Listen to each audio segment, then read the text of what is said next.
Alors, nous allons écrire le code permettant au microprocesseur de pouvoir lire la tension sur la borne A0 et de l'afficher à l'écran sous forme d'un nombre.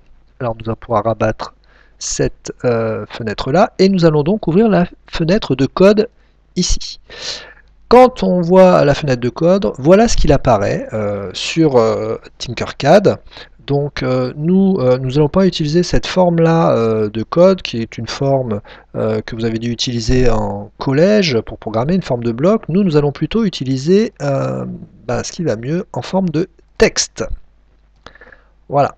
Alors quand on continue, ici vous avez le texte qui correspond au code de tout à l'heure, mais qui ne correspond pas du tout à ce qu'on veut faire, c'est-à-dire lire la valeur sur A0 et l'afficher à l'écran. Nous, ce que nous devons faire, c'est écrire le programme qui est ici, qui est dans votre TP.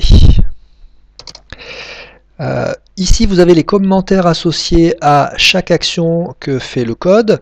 Nous allons initialiser une variable que l'on appelle valCapteur. On va l'initialiser à la valeur 0 pour bien démarrer. Ensuite, nous allons initialiser une coque, l'ordinateur, normalement. Il communique entre le microprocesseur et l'ordinateur. Bien sûr, le microprocesseur, vous ne l'avez pas en réalité, c'est une simulation, donc tout se fera sur le simulateur, mais il faut quand même l'initialiser à 9600 bauds. Ensuite, nous allons faire la boucle principale qui se fait sans fin, cette boucle-là, ça tourne tout le temps dans le microprocesseur, jusqu'à ce qu'on l'arrête. Vous allez dire à la variable capteur, valCapteur, de lui rentrer la valeur lue sur l'entrée A0. Et ensuite, grâce à ce code-là, vous allez lui dire de l'afficher à l'écran. Et ensuite, vous allez attendre 50 millisecondes entre chaque valeur affichée. Alors on se retrouve sur Tinkercad avec le fameux code qui ne correspond pas à ce qu'on doit faire. Par contre, on va conserver certaines choses. Le void setup, ici on va le conserver, puis on va essayer de conserver toutes les parenthèses. Alors, pour les parenthèses, si par malheur vous avez retiré une parenthèse, pour connaître comment on tape une parenthèse, voilà comment on fait sur le clavier de votre ordinateur. Alors voici un clavier d'ordinateur standard. Donc pour avoir les petites parenthèses, vous voyez que c'est ici sur cette touche là, et puis dans l'autre sens c'est ici.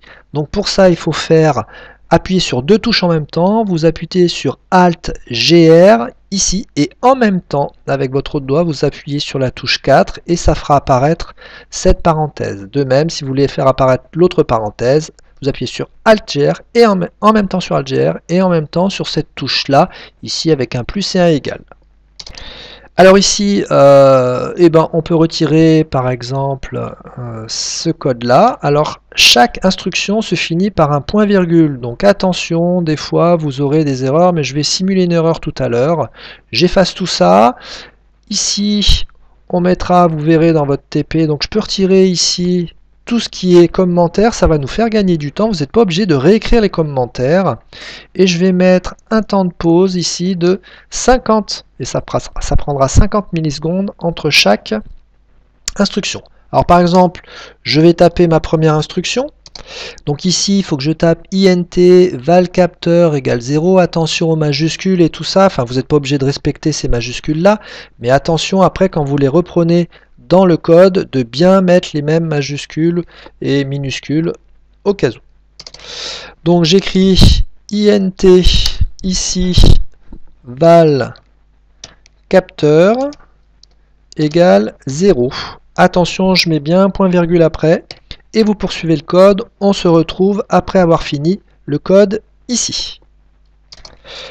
Voilà mon code qui est écrit ici. J'ai remis les commentaires, mais vous pouvez tout à fait ne pas les mettre, donc ça ne vous fera pas beaucoup de lignes de code. Attention, je vais simuler une erreur. Par exemple, je vais simuler le fait ici que je n'ai pas mis de point virgule.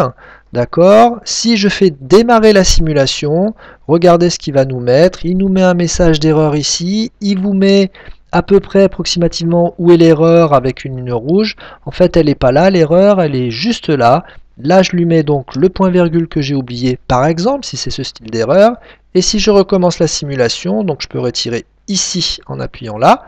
Si je recommence la simulation, ici, il initialise et vous voyez qu'il n'y a absolument aucune erreur. Ici, il se connecte. J'arrête la simulation.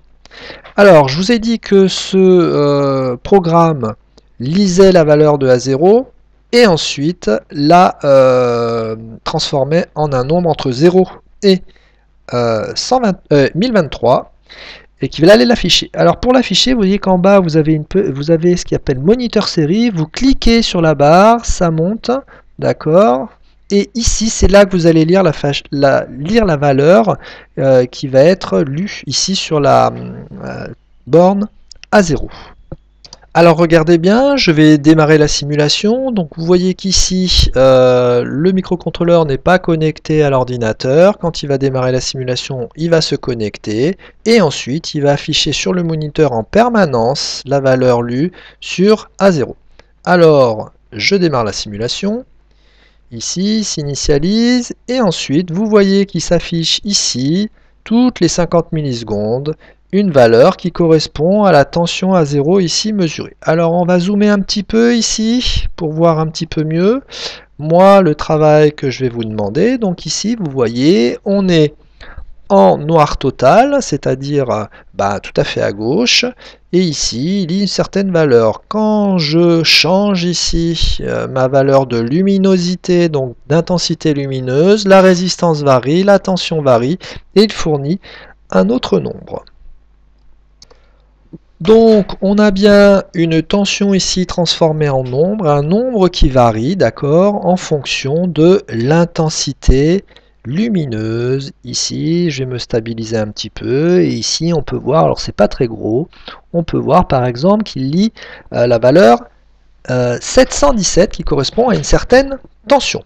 Alors, le travail que je vais vous demander, moi, tout simplement, je cache le moniteur série, je vous demande bien sûr de faire le montage, et je vais vous demander quelle valeur donne le microcontrôleur en lisant la tension à 0 quand je serai ici. Pour nous, ici, c'était dans le TP, le 0% d'intensité lumineuse, donc 0% d'éclairement. Je vous demanderai de noter dans votre TP la valeur lue par le moniteur série, le nombre lu, et ensuite vous irez ici à 100% et je vous demanderai, pareil, la valeur lue par le moniteur série ici quand je serai à 100% de luminosité, ou d'éclairement plutôt.